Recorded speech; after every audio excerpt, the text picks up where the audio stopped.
Voice, आज की आवाज। इंदौर G20 समिट के समापन के बाद सुबह से ही सदस्यों को हेरिटेज वॉक पर शहर की विभिन्न ऐतिहासिक इमारतों और धार्मिक स्थलों के साथ ही खोलकर कौलीन राजवाड़ा की क्षत्रिय से रूबरू कराया गया, जहां राजवाड़ा परिसर में ही सुबह के पोहे, जलेबी, आलू बड़े सहित विभिन्न प्रकार के व्यंजन भी मेहमानों को परोसे गए। इंदौर में G20 के श्रम और रोजगार को लेकर हुई 3 दिवसीय समिट को लेकर जहां एक और विभिन्न देशों के आए सदस्यों ने श्रम और रोजगार के विषयों पर मंथन किया, तो वहीं दूसरी ओर इंदौर के आसपास पर्यटन स्थल पर भी भ्रमण कराया गया।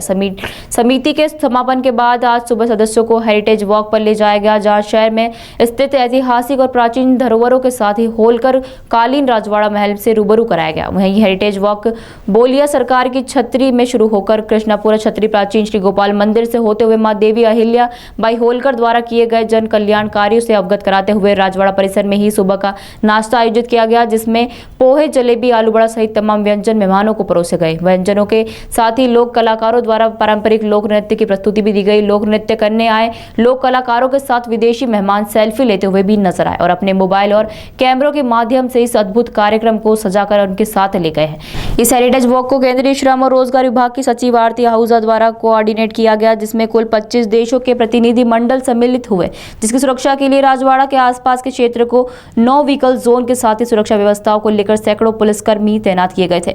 निश्चय जो राज्य सरकार और जिला प्रशासन ने किया, उनके सहयोग के बिना तो ये सफल हो ही नहीं सकता था, इसलिए उनकी सराहना करना, उनको अप्रिशिएट करना बहुत ज़रूरी है। वे लोग भी बहुत कठिन परिश्रम करते हैं, छोटी छोटी डिटेल को देखते हैं सब जगह, तो इसलिए हमें लगा कि निश्चय उनको अप्रिशिएट करना बहुत ज़रूरी है। और वैसे तो हम करते हैं, लेकिन एक फॉर्मल तरीके से हमारी अर्जेंटीना की मिनिस्टर थी यहाँ पे, तो उन्हें भी अच्छा लगा, उनके हाथों से उनको दिया गया। Thank you. सभी लोगों के लिए, ताकि सभी देशों के लोग जो हैं वो एक साथ जुड़ सकें। वही मैंने आपको बताया, कॉमन एप्लीकेशन नहीं, इट इज़ अ डेटाबेस जो ILO और OECD स्किल्स का करेंगे। So it's not an application, it's a database जो कि स्नैपशॉट फॉर द वर्ल्ड। क्या प्रमुख बातें जो डॉक्यूमेंट में तैयार करना? तो ये तो एम्प्लॉयमेंट वर्किंग ग्रुप था, जो कि टेक्निकल ग्रुप है।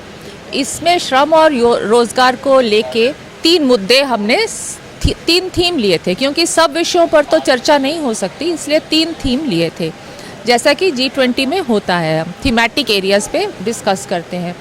उस पे एक था गिग और प्लेटफॉर्म वर्कर्स। तो अलग अलग देशों में उनकी परिभाषा अलग अलग होती है। अधिकांश जगह पे एम्प्लॉयर एम्प्लॉई रिलेशनशिप नहीं होता, तो वो लेबर के दायरे से दूर हो जाते हैं।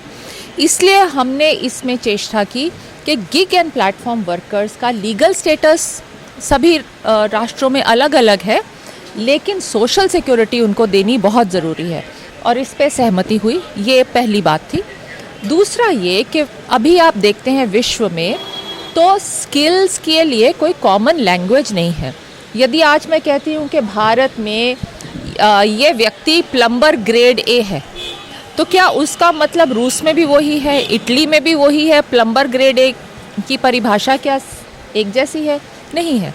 तो इसलिए G20 में इस बार एक बहुत ही महत्वपूर्ण निर्णय ये लिया गया कि आगे जाते हुए ILO और OECD ग्लोबल स्किल्स मैपिंग करेंगे, उसका डेटाबेस करेंगे और एक फिजिबिलिटी स्टडी करेंगे, किस तरह से हार्मोनाइजेशन हो जाए, language, common language of skills किस तरह हो पाए।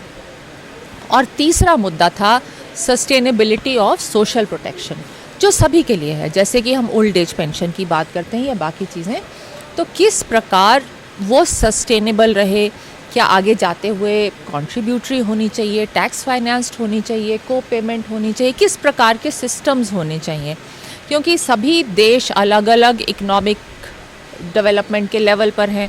तो किस तरह ये एक मतलब मुद्दा रखा गया ताकि आगे जाते हुए लोग इसके बारे में सोच के अपने अपने देश में जो भी करना है उचित वो करें। मैम ऐसा भी सुन, उसमें भी मैं कहना चाहूँगी कि बहुत कंसेंसस हम ला पाए।